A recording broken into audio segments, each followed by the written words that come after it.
Our next speaker is Dr. Gunnar Sivertsen, research professor at the Nordic Institute for Studies in Innovation, NIFU in Oslo, Norway, and the title of his lecture is Research Evaluation in Small Countries. Whenever you want. Thank you. Thank you. Thank you for inviting me and for the warm welcome and for creating this day of discussing research evaluation. As you can see from the subtitle, I will focus on language because then I can relate to two of the points made by the two vice rectors at the beginning. So we have the situation where we want the university and the research to interact with society and to take up responsibilities towards societal needs. And then we have a situation where we have reached some kind of research quality, but we may look at the already established evaluation methods from the perspective of interaction with society. I think this is the theme today, to look anew at established methods from the perspective of societal interaction. And language is often invisible in our discussions of this, but I would like to make it visible today. Then I come from a very small country in terms of population. It's smaller than Catalonia. It's only 5 million people, but it's large on the map, so very few people there. But we have two main industries or exports. It's the oil so far, and also the fish. And both of them are heavily science-based. So I will use this picture again in my talk when I come to how does science speak to society. So this is what I will go through. I will talk about language and the democratization of knowledge first. And then I will introduce a concept of balanced multilingualism, which I think is needed to promote further globalization of science in a responsible way, taking care of the societal interaction. And then I'll give two examples of what we have done in Norway, perhaps also from the point of view of balanced multilingualism. And then I will, in a way,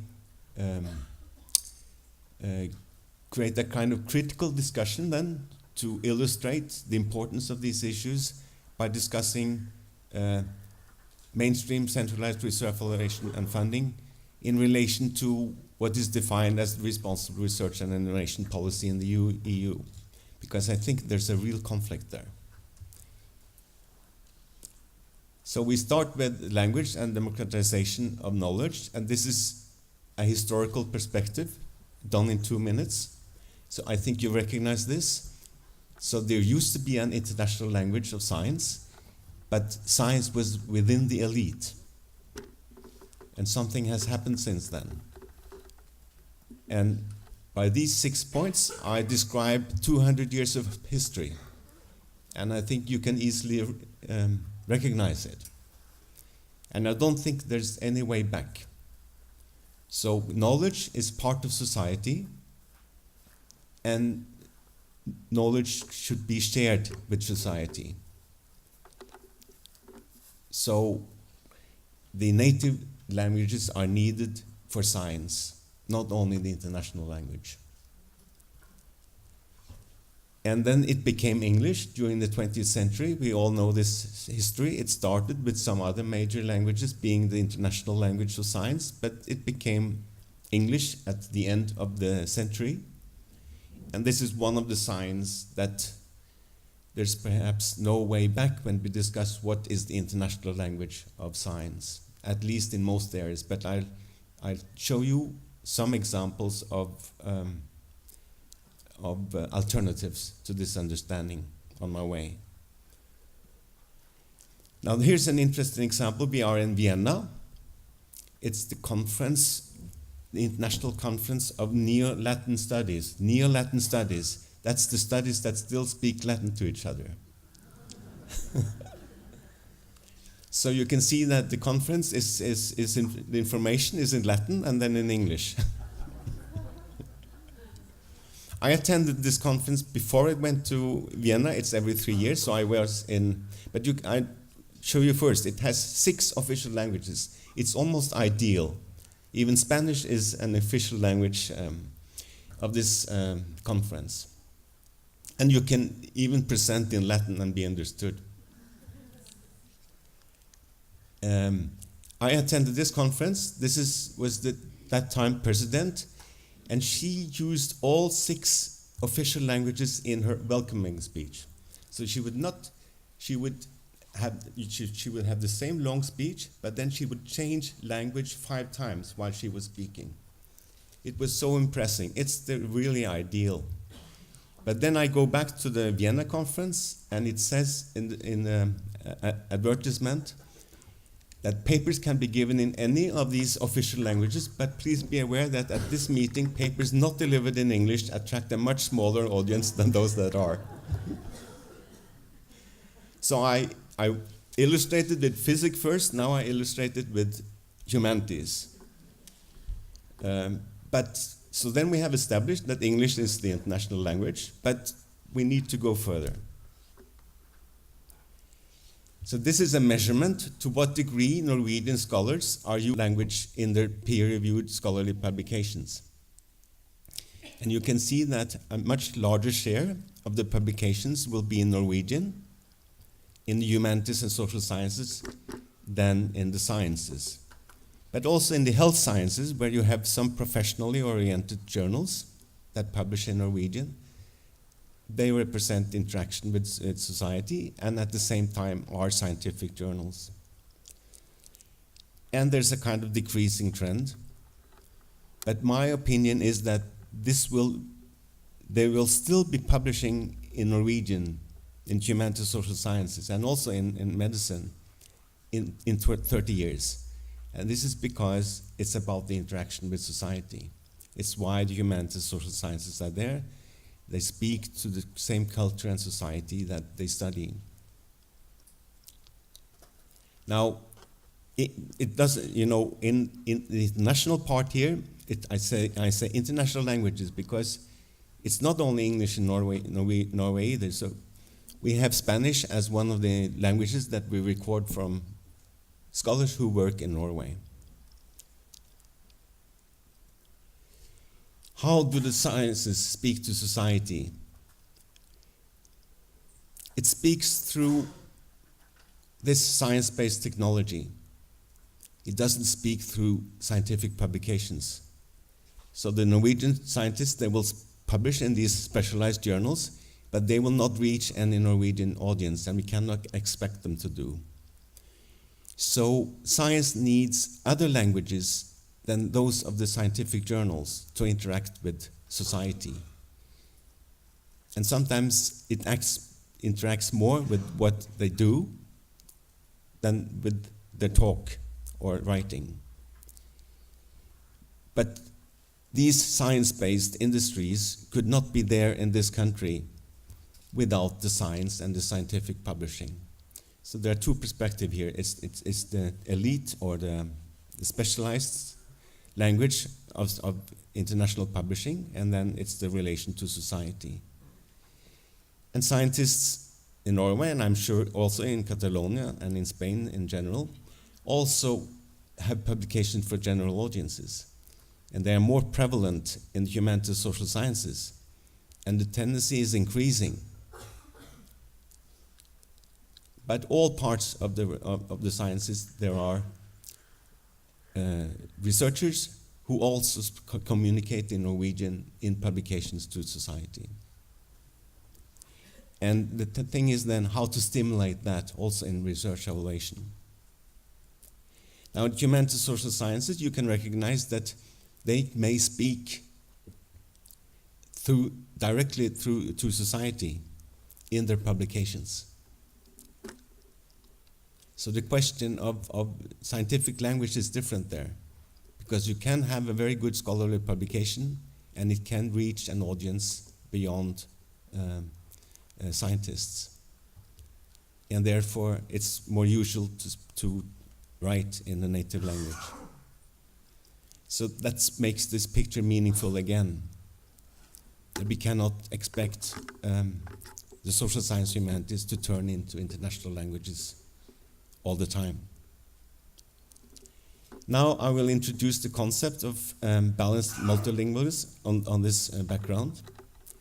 And I start with another meeting. This is a meeting that was in December in Rabat in Morocco, where we were invited experts in research evaluation to discuss research evaluation, just like here. And this conference had 3 international and official languages. It was Arab, French, and English. Kind of unusual for me from Norway to be in a conference with 2 other languages as official and very much used. But everything was translated simultaneously, so it was nice. Okay. Now, why is Arab there as an international language? So people would be coming from North Africa and from all around the southern Mediterranean. And so there were social scientists who were addressing the same questions, and they had shared scholarly journals publishing in Arab. So they have critical social sciences across these countries. So Arab functions as a real international language in that context. And French, of course, because these countries have had a long tradition of interacting with France in academics. And there's a lot of collaboration. So French is very natural for them as an international language in these countries. So I'm just mentioning this. I could have mentioned the use of Spanish as an international language also in large parts of the world. So this was very meaningful that they had all these languages. And that's inspired me to talk about balanced multilingualism. Because in this workshop, there was a discussion about how can we stimulate and measure internationalization of Moroccan science. And it was suggested that the number and percentage in the index journal could be used. They already used it. And I was the only one protesting against it, objecting against it. So you have this nice conference where we all agree that we should speak all these, but then comes to the measurement of internationalization, it's articles in index journals. So we need to have a kind of alternative paradigm for this. It's the same. I went to this university in Madrid because I have good colleagues there, and we discussed this. So the profile of the University of Carlos III is very broad. We have humanities, we have engineering, we have natural sciences, and so on.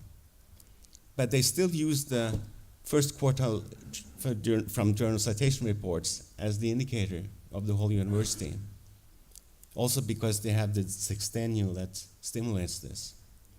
So it's the same orientation, so the same need for discussing what do we do with language varieties that we need. How can we talk about research evaluation and stimulation without necessarily going into these very simple-minded thinking of we need to be in the index journals. And that's, in fact, we need to communicate in English. We can measure this in Norway because we have a complete database of all scholarly peer-reviewed publications. So you can see here the degree of coverage of Scopus and Web of Science in our peer-reviewed scholarly publications. And it varies a lot with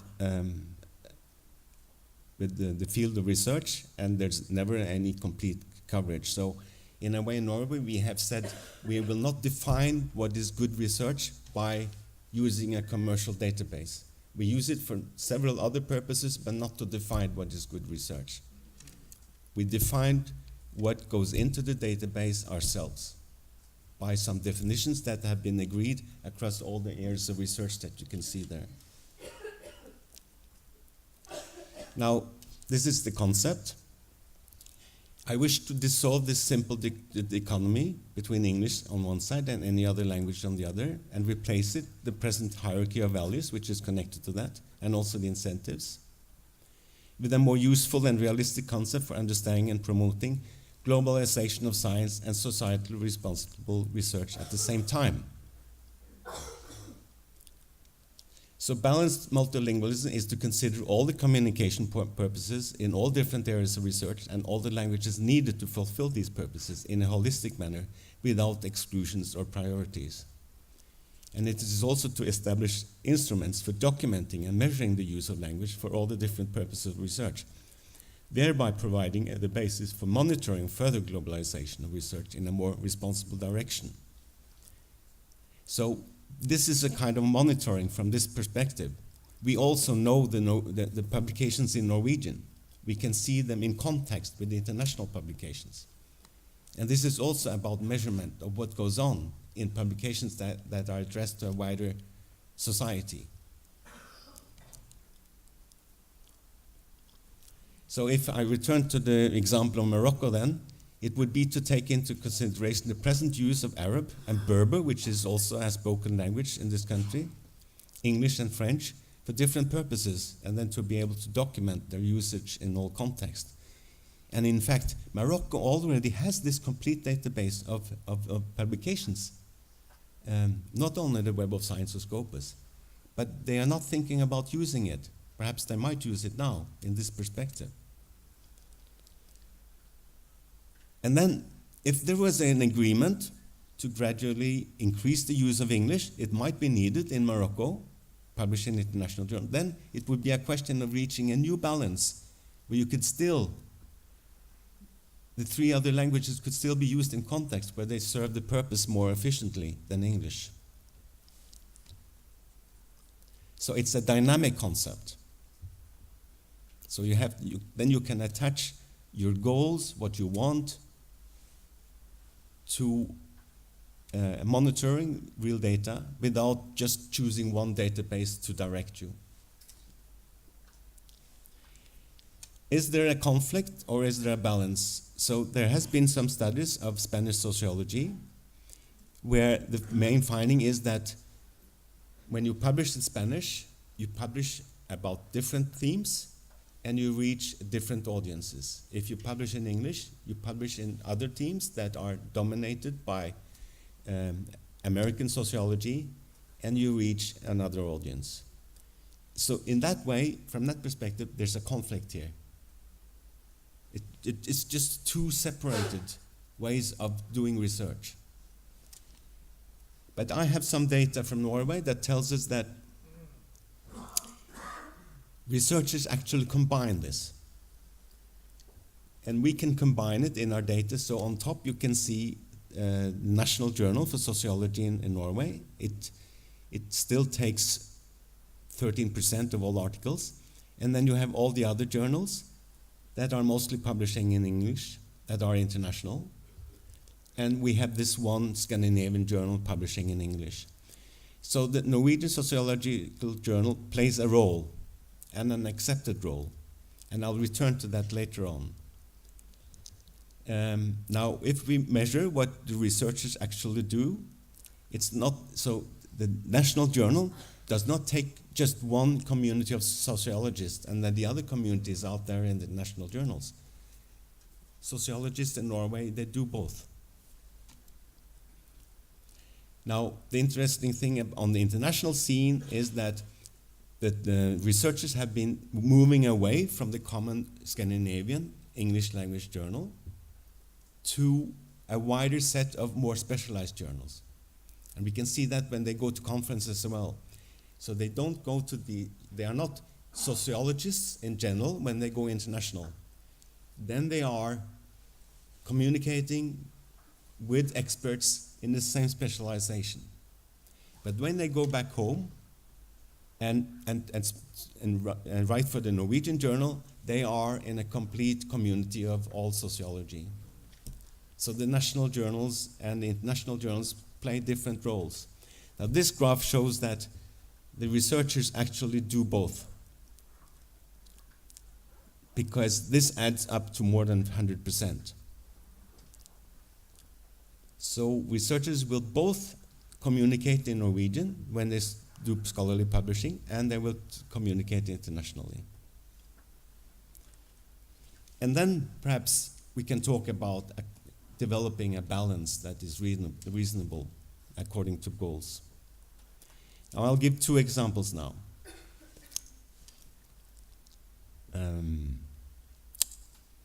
One is the Norwegian model, which has also been adopted in Denmark and Finland, and also used by several universities in Sweden now and Ireland for local purposes.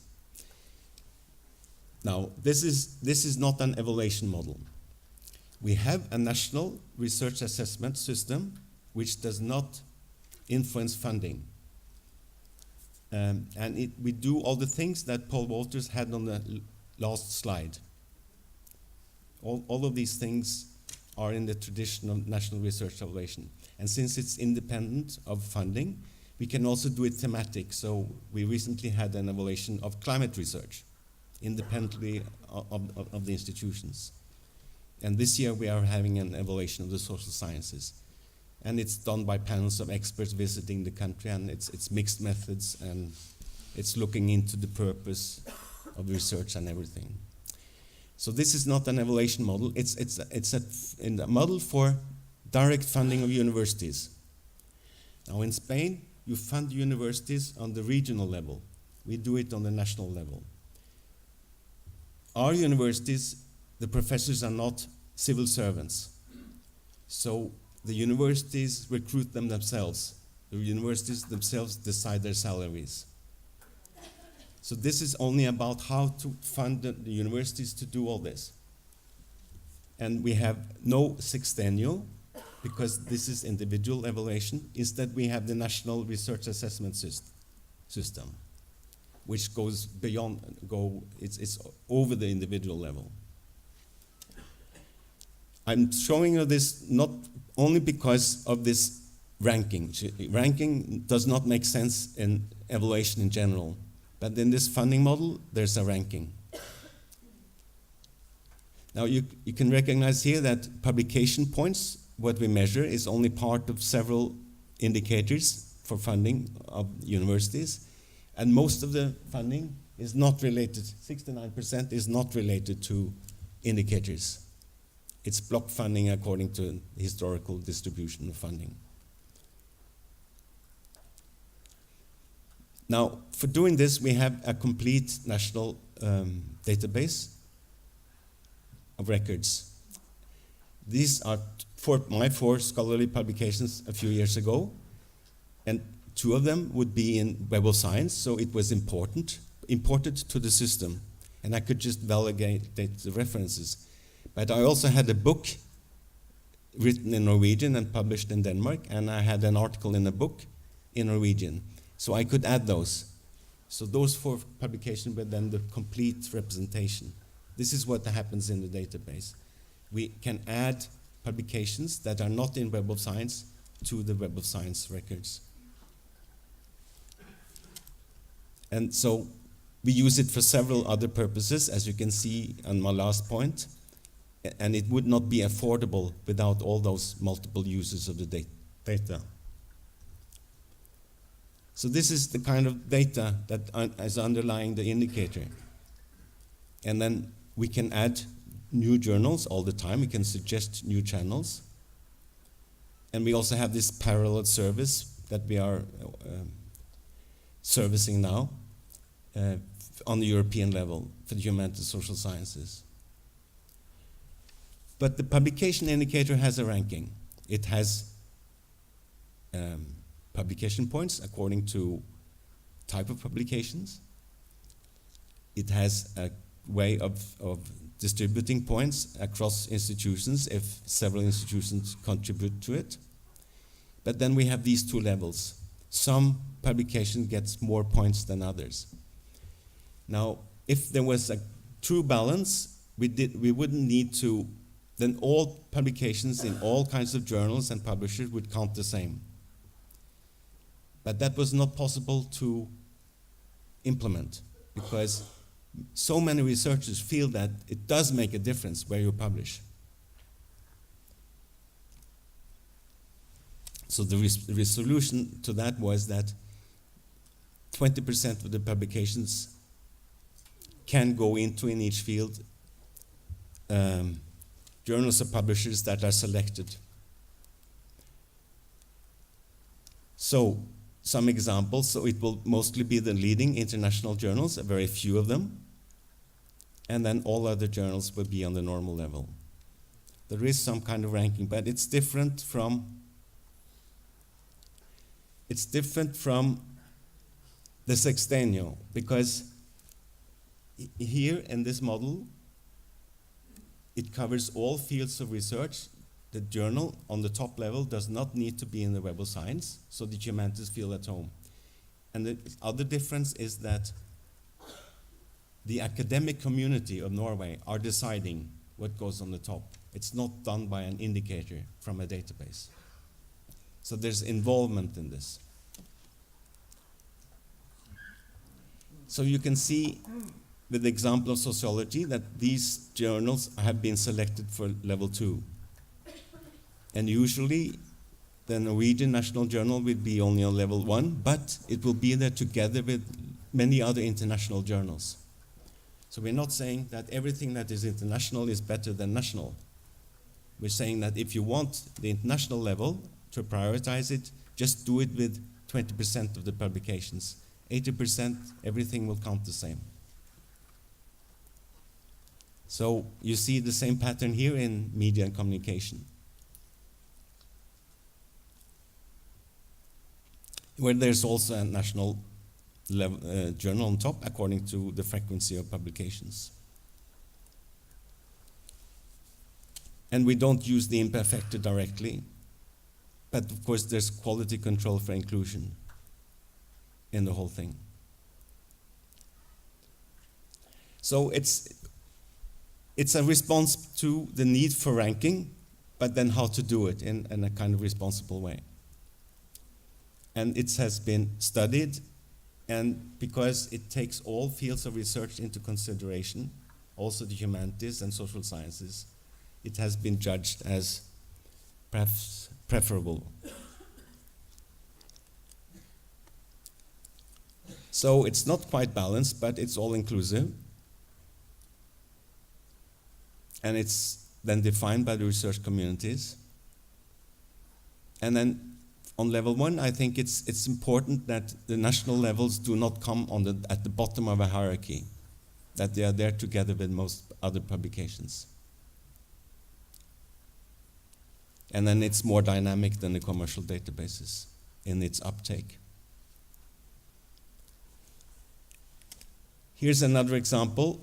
Now here are some examples of the national journals in Norway. Usually we only have one journal for each discipline.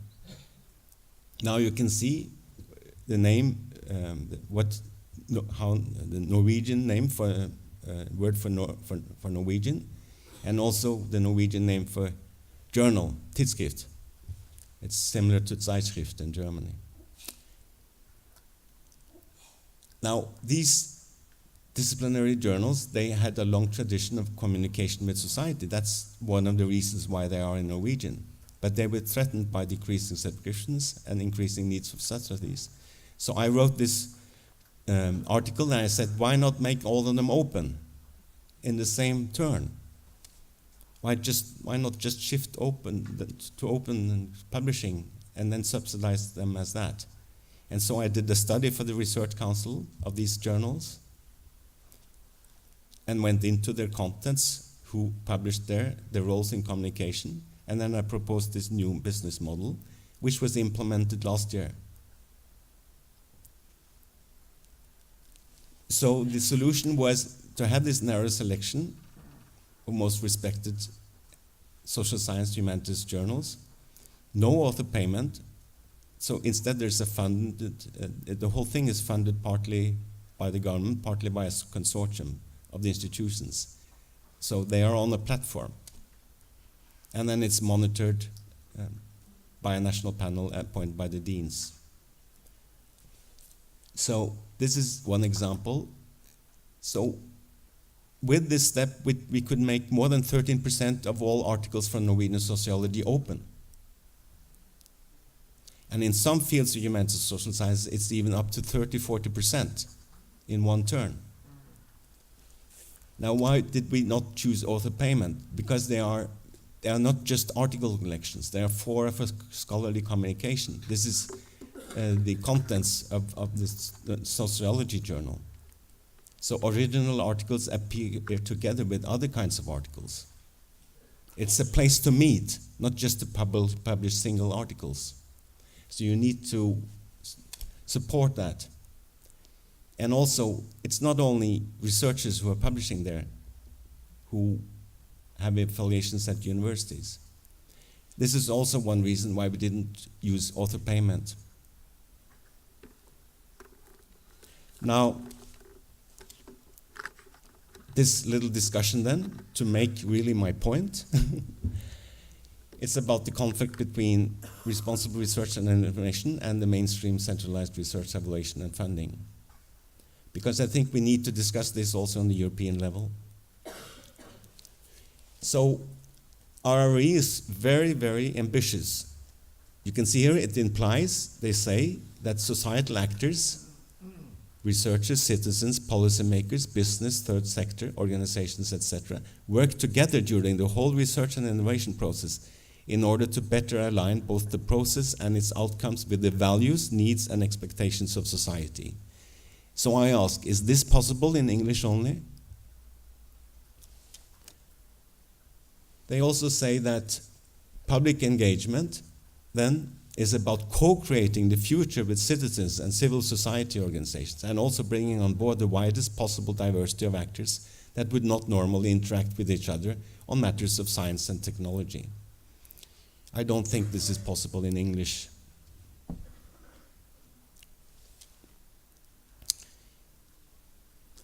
But still, all the documents on this website are in English, and there's no discussion of language at all in any of these documents.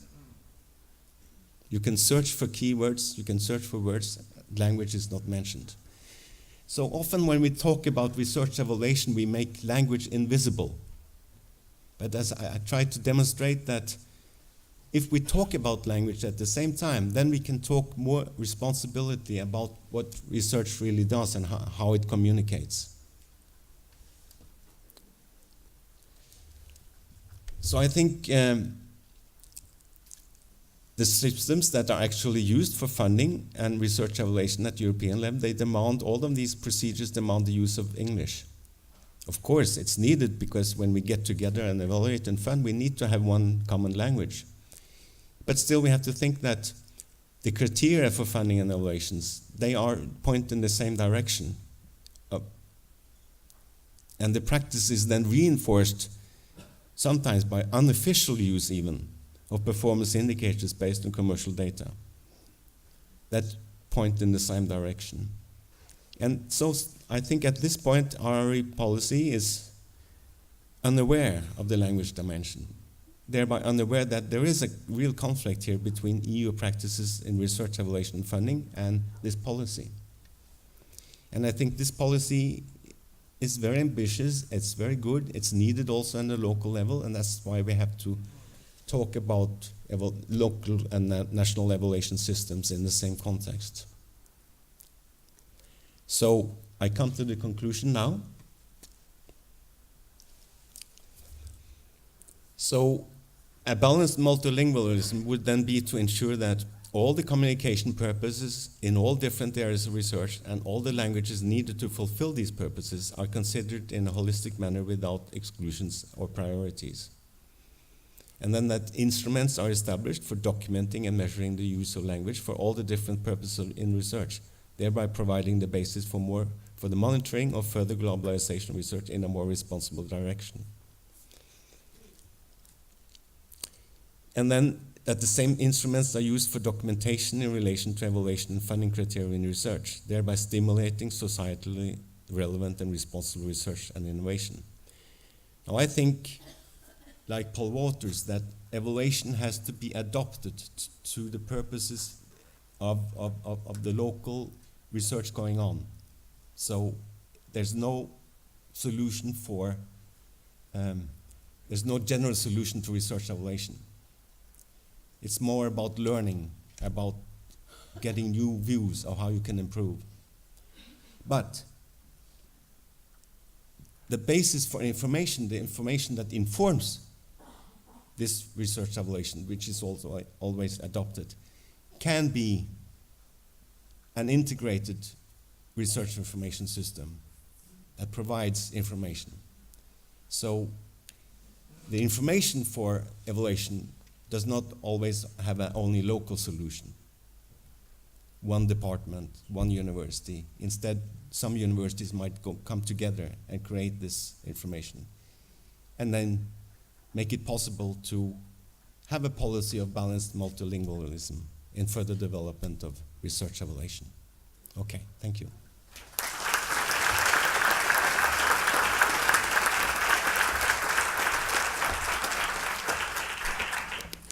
Tusen tak.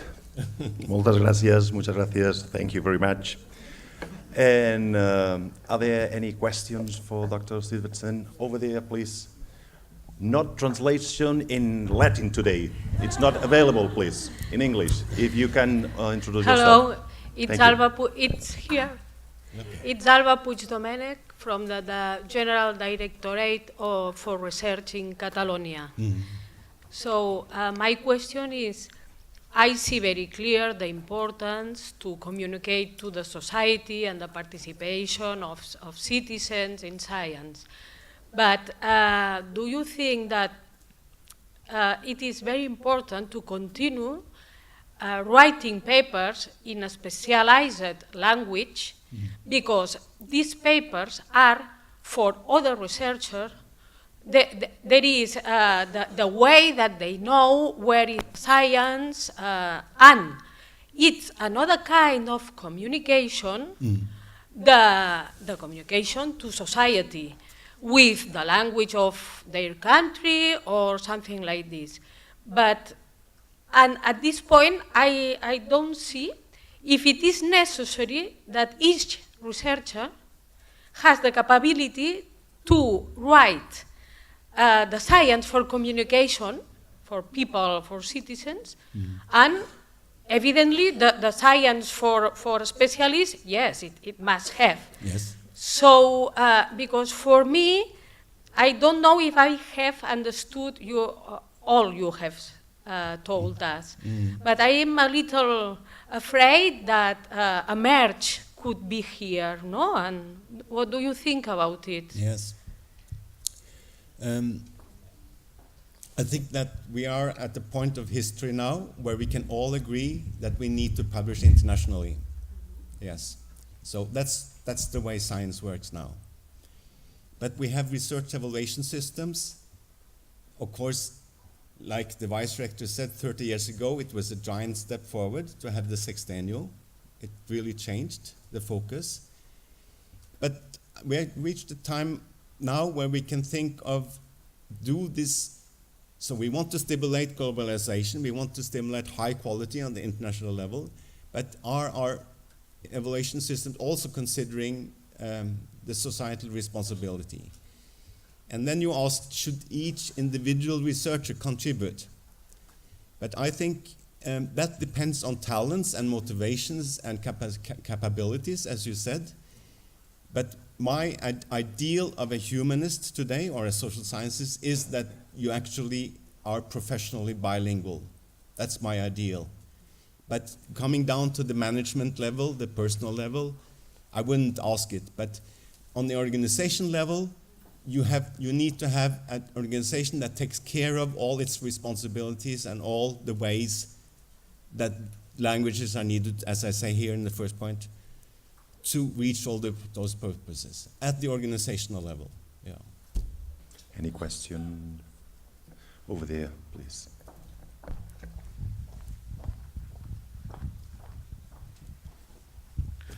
Yeah, a bit in this. I'm Fernando Orejas from Universitat Politécnica de Catalunya, and going in the same direction. So I think there's a main difference between social science and humanities and real science and engineering, in the sense that so when a sociologist or a humanist writes a paper, probably myself as a citizen, not as a scientist, if it's written in a language that I know, I could be able to read the paper possibly and more or less follow it. This doesn't happen in science. So my papers, if they would be written in Spanish or in Catalan, a normal person would not understand anything of them. And this applies to more or less all kinds of papers in science and engineering. On the other hand, if I want to communicate my colleagues or to advance my field of interest, I need to use a language they understand. And in this sense, if they evaluate my research, they should evaluate my contributions in English. My contributions in Spanish or Catalan, if they are, they should be evaluated as my activity in the promotion of science or the explanation of what I do, but this is a completely different matter. I fully agree. I also showed you that in Norway, in science and technology, they will never publish in Norwegian when they publish for scientists. They only publish in English. So they speak to society in other ways, not only through their publications, but by being interviewed or by what they actually do or by teaching and so on. So I'm not saying that science and technology should turn into other languages. But there is a kind of interesting intermediate level. I talked about the example of Arab sociology. Now, there have been studies showing that journals in Spanish used by all the Latin American countries for food science or for growing food, the science of growing food, are in common journals in Spanish that are not indexed in Web of Science, because Web of Science is focused on the food manufacturing, the food processing industry. So in that sense, Spanish becomes a kind of second international language that really serves a purpose across countries in the field of agriculture. So there are examples, but I wouldn't say in science and technology. I think that then responsible research and innovation is more about other ways to talk to society. And one last question over there, please. Well, I think, hello, I'm Cristina Manzanares. I'm professor of anatomy in the University of Barcelona. Anatomy still uses Latin, like embryology and histology and so on. And it's extremely useful because it is very clear to explain if something is big or small, high or low, whatever you call. Good. So Latin is not as not utile as some people believe. On the other hand, we have to take into account to whom we are speaking to. It's not the same thing when we are speaking between the, let's say, conoscenti, because we normally use the same language all around. So it is indeed required to speak English. But sometimes when we speak about our patients, and my esteemed colleague in front will address with me, for a psychologist, for a psychiatrist, for whatever, a person dealing with people as a health professional or other professional, he or she has to speak in the language which the patient speaks. Yes. So it is important also to take into account to whom are you speaking. That's right. We have, there is more than 300 faculties of dentistry in Brazil, and not everyone in Brazil speaks English. So if you write in Portuguese, you might attend much more people. You can be read by much more people in dental education, which is my field. So I think we have to attain a balance between what we produce for the, let's say, in the technical, scientific aspect, or in the educational aspect, or when we deal with our patients. It's not the same, let's say, public. So we have to speak their own language, not our own language. So I think your approach is a little bit more balanced than, and it has to be, in my opinion, taking into account when we are evaluated. because we are evaluated only as a scientists and not as the teachers, Right. or as a clinicians, or as a divulgators of sciences. I fully agree, and Thank you. in addition to, I said that my ideal of a humanist and social science is that they are professionally bilingual. But I would also say this for all the sciences that are related to professional education and have a kind of profession outside in society that they communicate with. So it also goes for nursing, for medicine, and so on, for agricultural research. So a wide set of disciplines that could have at least professional bilingualism as kind of ideal. And then most of us are in countries where there are more than one language, so that's why I talk about multilingualism as well. Well, thank you again, Dr. Sivertsen. And now it's time, well, if you want to. Thank you again.